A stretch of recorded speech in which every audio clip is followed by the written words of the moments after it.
갑시다.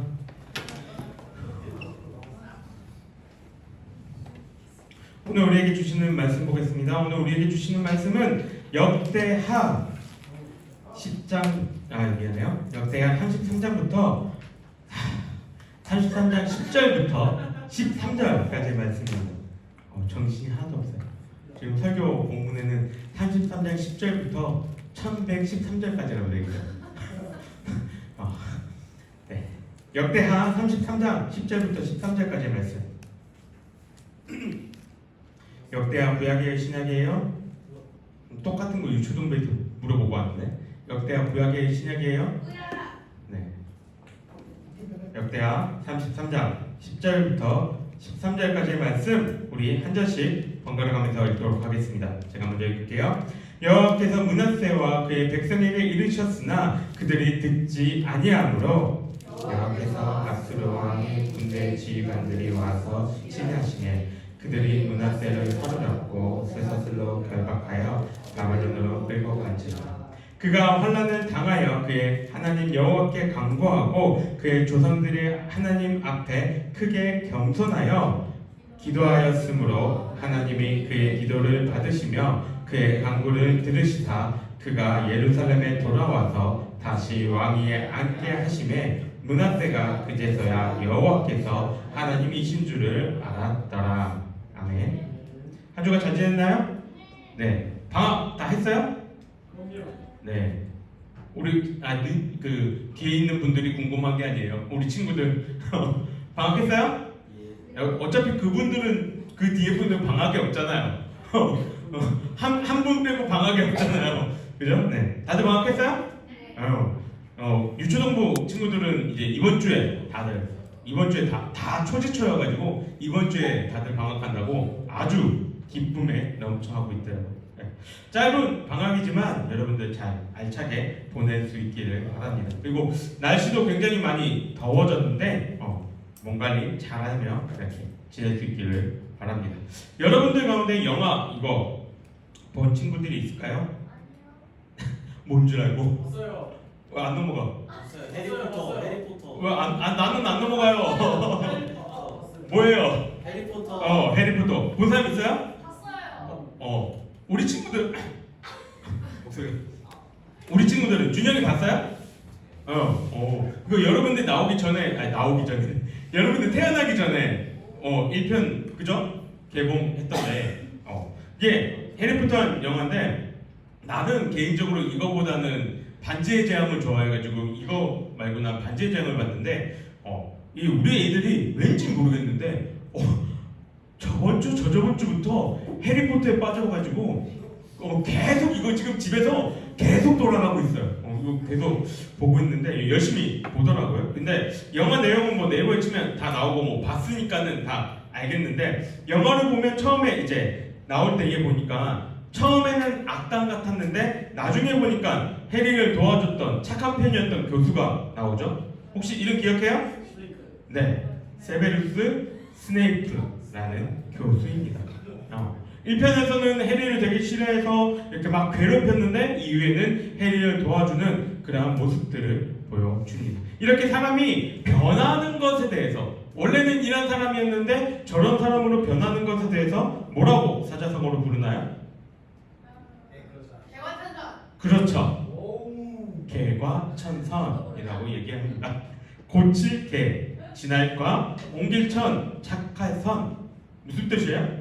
지난날의 이 잘못을 깨닫고 허물을 고쳐서 올바르고 착하게 된다라는 의미가 바로 이 개과천선입니다. 오늘 우리가 살펴볼 인물하고도 가장 잘 어울리는 사자성어이기도 합니다. 오늘 누구에 대해서 이야기를 할 것 같나요? 그렇죠. 므낫세에 대해서 이야기를 나눠보도록 하겠습니다. 므낫세가 누구예요? 왕. 또 왕. 또 왕. 거기까지만. 네. 그래서 므낫세가 누구고 이 사람이 어떠한 일들을 행했는지 우리가 한번 이야기를 이렇게 살펴보도록 하겠습니다. 뭐 소설이나 아까 얘기한 해리포터도 마찬가지지만 그냥 해리포터 영화만 봐도 재밌지만 책으로 보면 더욱더 이렇게 방대한 내용들이 있죠. 그런 것처럼 이 배경에 대해서 조금 더 알 때에 그 더 큰 재미들이 있는 것처럼 성경도 그 당시의 배경을 알아야지 그 내용을 조금 더 잘 이해할 수 있기에 우리 배경에 대해서 한번 이야기를 얘기해 보도록 하겠습니다. 다윗이 이스라엘의 왕이 된 이후에 누가 왕이 됩니까? 다윗 위에 이후 솔로몬이 왕이 되죠. 솔로몬이 초반에는 하나님을 잘 섬겼다가 나이가 들어서 이방 여인들과 이렇게 결혼하고 동맹을 맺고 그들이 가지고 온 우상 숭배를 하는 모습들을 보여주면서 하나님과 멀리 떨어진 모습을 보입니다. 이 일로 인해서 이스라엘은 나라가 어떻게 되나요? 네, 두 개로 나누어집니다. 하나가 된 지 120년 만에 나라는 두 개로 쪼개지죠. 두 나라의 이름 무엇입니까? 북이스라엘과 남유다. 그럼 다윗과 솔로몬의 이 계열의 자녀들은 어디 왕국의 왕이 되나요? 그렇죠. 남유다의 자손들이 이 솔로몬과 다윗의 자손들이 남유다를 다스리게 되고 북이스라엘은 솔로몬의 신하였던 여로보암이라는 그 사람들을 포함해서 매번 바뀌는 왕조들로서 이렇게 북이스라엘은 지속이 되게 됩니다. 여기서 우리가 조금 생각해 봐야 될 게 북이스라엘은 총 몇 명의 왕이 있었을까요? 26명. 굉장히 근사치 않은데 막 세지 마요. 여기 보이고 있죠? 막 세고 있어요. 몇 명일까요? 세봐요. 28명 아니에요. 너무 많아. 24명. 24명 아니에요. 25명. 아니에요. 21명. 20도 아니야. 21 아니야. 23 아니야. 20 아니야. 16 아니야. 17. 19. 맞아요. 북이스라엘은 19명의 왕들이 있었습니다. 근데 이 19명의 왕들 중에서 하나님이 보시기에 선한 왕이다 라고 얘기했던 왕은 몇 명일까요? 그쵸. 단 한 명도 없었습니다. 그럼 그 옆에 있었던 남유다를 살펴봅시다. 남유다는 몇 명의 왕이 있었을까요? 20명. 오, 눈 좋네. 네, 20명의 왕이 있었습니다. 그럼 몇 명의 착한 왕이 있었을까요? 2명. 2명? 아니에요. 8명. 8명. 그쵸. 여기 파란색으로 하나, 둘, 셋, 넷, 다, 일곱, 여덟. 8명이 보통 선한 왕이라고 이야기를 합니다. 그 중에 대표할 만한 왕이 2명이 있는데 13대 히스기야하고 16대 요시야입니다. 이 두 사람은 왜 대표적인 인물일까요? 혹시 아는 사람? 알면 맛있는 거 사줄게. 성경이 잘. 네, 이 두 사람이 왜 대표적이냐 하면 이 두 사람이 행한 그 행실들 때문입니다. 이스라엘 왕들의 이 역사를 기록한 역대기나 열왕기를 읽어보면은 왕이 선하다 안 선하다의 이 기준이 뭘까요? 뭘 가지고 이 왕은 선하고 이 왕은 악하다라고 기준할까요? 어떤 한 행위를 가지고 그 기준을 잡아요. 성도 뭐? 재건, 건축. 비슷한데 선하다 안 선하다를 구분하는 그 구분점이 되는 게 뭐냐면 이방의 우상들의 그 우상 신당들이나 그것들을 다 부서뜨렸냐 안 부서뜨렸냐 이 기준을 가지고 선하다 안 선하다를 이야기를 합니다. 그리고 이 지금 두 왕 히스기야와 요시야는 다 쓸어 없앴을 뿐만 아니라 아까 은빈쌤이 얘기했던 것처럼 성소도 다시금 깨끗하게 정비하고 청소하고 재건했던 그러한 왕이었기에 하나님이 이 두 왕은 선한 왕이다 라고 이야기를 했던 겁니다. 여기까지가 이제 배경인데 오늘의 주인공 므낫세는 누구일까요? 이 상황에서 므낫세가 어떤 사람이냐면 바로 선한 왕 가운데 한 명이었던 히스기야의 아들입니다. 바로 므낫세는 히스기야 왕의 선한 왕 중에 한 명이었던 히스기야의 아들이에요. 근데 지금 이 그림을 보면서도 알겠지만 므낫세는 어떤 사람이었나요? 나쁜 아들. 누가 보기에? 하나님 보기에 선하지 못한 왕이었습니다. 자, 우리 친구 중에 야구 좋아하는 사람 목사님은 야구를 좋아해서 야구를 예로 들어왔어요. 혹시 야구에 관심이 없을 수도 있는데 지금 우리나라에서 야구 제일 잘하는 사람 누구냐라고 물어보면 대부분 아니야, 손흥민 아니야. 대부분 사람들이 이 친구를 얘기할 거예요. 누굴까요? 이정우예요. 맞아요, 이정우입니다. 이정우가 작년에도 타격 치는 것 관련해서 5관왕을 했고 정규리그의 최우수 선수로 뽑혔고 올해의 연봉이 얼마일까요? 올해 연봉 얼마일까요? 이정우 600억? 600억이면 얼마? 20억? 프로야구는 다른 스포츠보다 조금 더 싸요. 가격대가 좀 싸요. 얼마일까요? 7억? 조금 더 쓰세요. 9억 조금만. 10억? 11억. 올해 연봉이 11억입니다. 근데 이 친구가 지금 4년 연속으로 3년차, 4년차, 5년차 이런 게 있잖아요. 4년 연속으로 자기 연차의 기록들을 다 갈아치우고 있어요. 그러니까 엄청난 선수죠. 근데 이 친구의 아버지가 누굴까요? 그렇죠.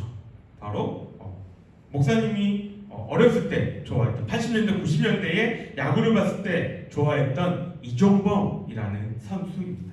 이종범도 진짜 대단한 선수였습니다. 그래서 이 둘은 세상에서 야구를 제일 잘하는 사람들이 모이는 데가 미국 메이저리그인데 그 메이저리그에서도 단 한 번도 나오지 않은 기록을 이 두 부자가 세웠어요. 뭘까요? 부자가 둘 다 타격왕이 된 거예요. 아버지도 타격왕을 했었고 이정우도 작년에 타격왕에 올랐는데 이거는 메이저리그에서도 없었던 그러한 대기록들을 세웠습니다. 이정우가 한 예능에 나와서 이런 얘기를 했어요. 자기가 이 정도로 야구를 할 수 있었던 거는 아버지 전적인 것 때문에 내가 이렇게 야구를 할 수 있었다라고 이야기를 하면서 아버지에 대한 존경심을 드러냈습니다. 지금은 많이는 그렇게 하지 않지만 예전에는 아버지가 했던 일들을 그대로 가업을 이어받아서 하는 경우들이 많이 있었죠. 그러니 아버지의 신앙이 좋고 믿음이 좋았으면 아들도 우리는 보통 어떤 걸 기대해요? 믿음이 좋길 기대합니다. 그러나 므낫세는 그렇지 않았다는 거예요. 성경은 므낫세에 대해서 뭐라고 평가하냐면 이스라엘 역사상 최대로 악한 왕, 가장 악한 왕, 그 왕이 므낫세라고 이야기를 합니다. 아버지 히스기야는 그 이스라엘 백성들을 하나님께로 다시금 돌아오게 했던 선한 왕이었는데 그의 아들은 이스라엘뿐만이 아니라 이방의 신들, 이방의 왕들도 섬겼던 그 우상을 더욱더 많이 섬겼던 그보다 더 악했던 왕이 므낫세라고 이야기를 하고 있는 거예요. 므낫세는 아버지가 다 없애버린 그 우상들을 다 다시 만들고 그 우상을 섬긴 것도 모자라서 하나님이 계시는 그 성전 안에 우상의 제단들을 쌓고 거기서 제사를 드립니다. 게다가 하나님이 구약 성경에서 보면은 하지 말라고 했던 그 여러 가지 우상 숭배 가운데 하나인 아들을 불 위로 이렇게 지나가게 하는 그 미신적인 행위도 서슴지 않았던 왕이 바로 므낫세입니다.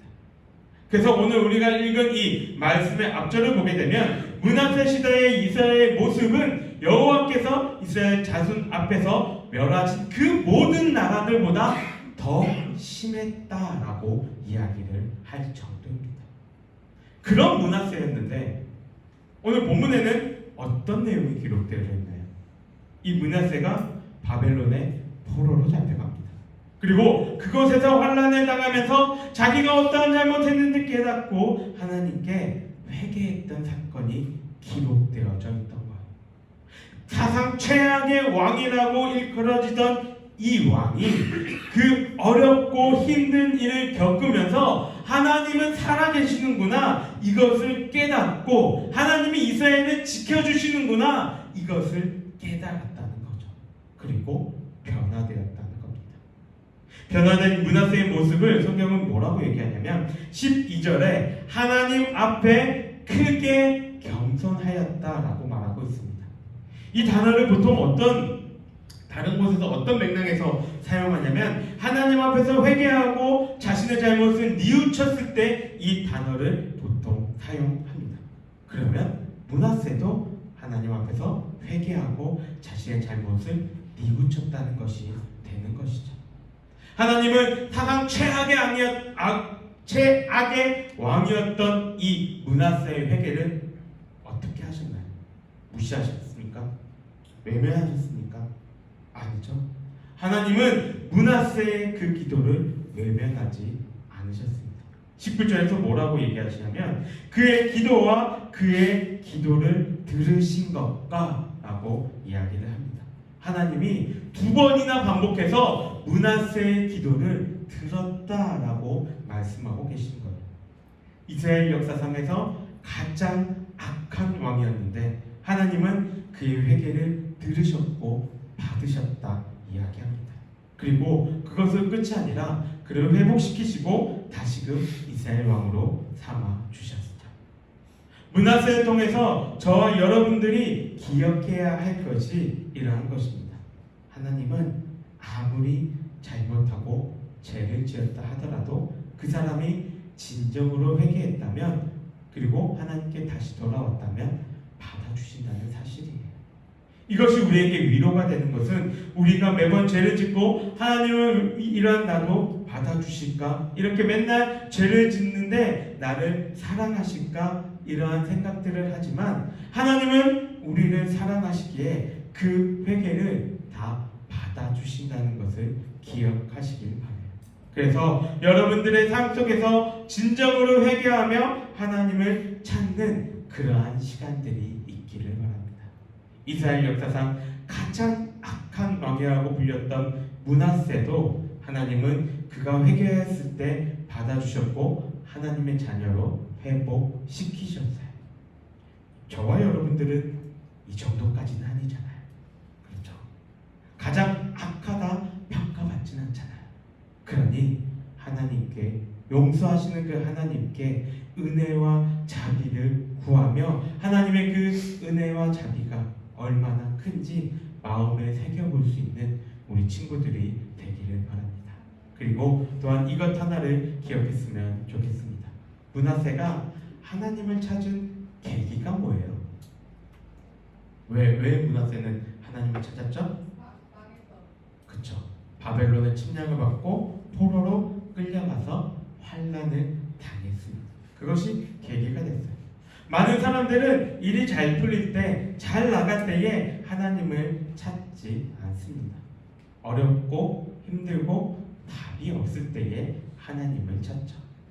이것을 기억한다면 여러분들은 최소한 내 삶이 힘들어지기 전에 하나님을 찾고 만나고 동행하면서 먼저 그 힘든 일들이 내게 다가왔을 때 그것을 이겨낼 수 있는 그러한 힘들을 길렀으면 좋겠습니다. 나이가 들면은 건강을 한번 잃으면 그 건강을 다시금 회복하기가 쉽지 않습니다. 그리고 내가 아무리 노력해도 그 건강이 잘 회복되지 않아요. 이것은 우리의 영적인 면도 비슷합니다. 잃어버리기 전에, 잃기 전에 기도와 말씀을 통해서 믿음으로 우리의 삶을 다져가는 우리 모든 친구들이 되기를 주님의 이름으로 간절히 소망합니다. 우리 함께 기도하겠습니다.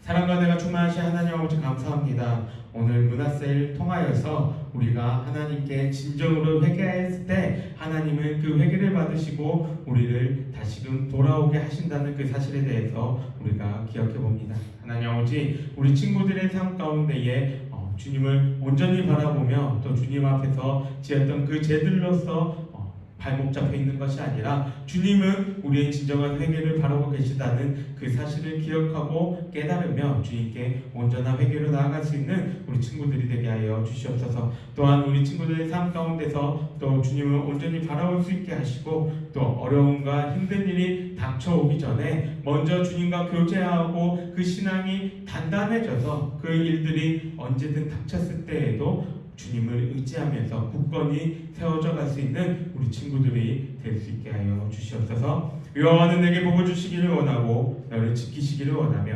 여호와는 그의 얼굴을 내게 비추사 은혜 베푸시기를 원하며 여호와는 그의 얼굴을 내게로 향하여 뜨사 평강 주시기를 원하노라. 아멘. 수고하셨습니다.